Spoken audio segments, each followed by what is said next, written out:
warahmatullahi wabarakatuh. Welcome to my channel Cucu Kuswati. Insya Allah kali ini saya akan men-share aksi nyata topik 2, menyebarkan pemahaman mengapa kurikulum perlu berubah. Oke, check it out. Apa itu kurikulum? Kurikulum itu kompleks dan multidimensi. Kurikulum dapat dimaknai sebagai titik awal dan titik akhir pengalaman belajar murid. Kurikulum merupakan pedoman penyelenggaraan kegiatan pembelajaran untuk mencapai tujuan pendidikan. Kurikulum diibaratkan jantungnya pendidikan. Apa saja komponen yang harus ada di dalam kurikulum? Pertama, tujuan. Kedua, konten. Ketiga, metode atau cara. Keempat, evaluasi.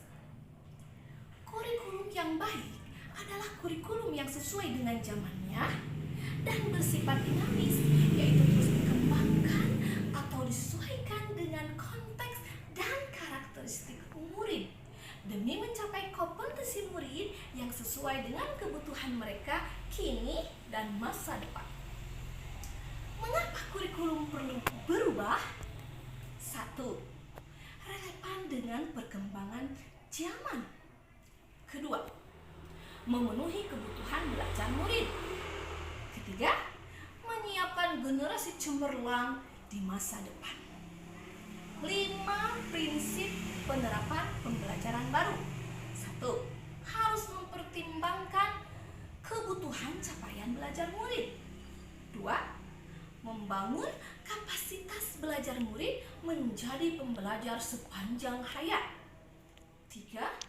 Mendukung perkembangan kognitif dan karakteristik murid. 4. Menyesuaikan konteks kehidupan murid. 5. Mengarahkan pada masa depan yang berkelanjutan.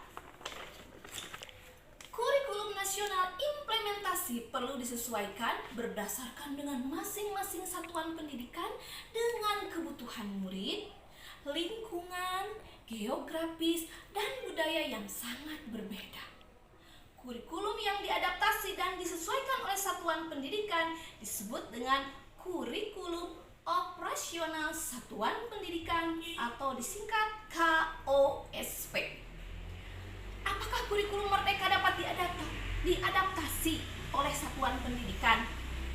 Dapat, karena satuan pendidikan itu betul-betul memahami bagaimana kondisi ekosistem di mana murid berada dan zaman bagaimana murid dididik agar kurikulum yang digunakan itu relevan dengan kebutuhan murid dan terwujudnya pembelajaran yang bermakna.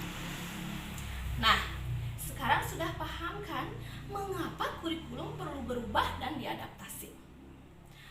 Oke, terima kasih kepada Bapak Ibu guru hebat dimanapun berada yang sudah berkenan menonton video saya. Mudah-mudahan materi yang saya share ada manfaat dan berkah bagi kita semua. Jangan lupa untuk mengisi refleksi atau umpan balik dengan cara menuliskan di dalam komentar. Wassalamualaikum warahmatullahi wabarakatuh.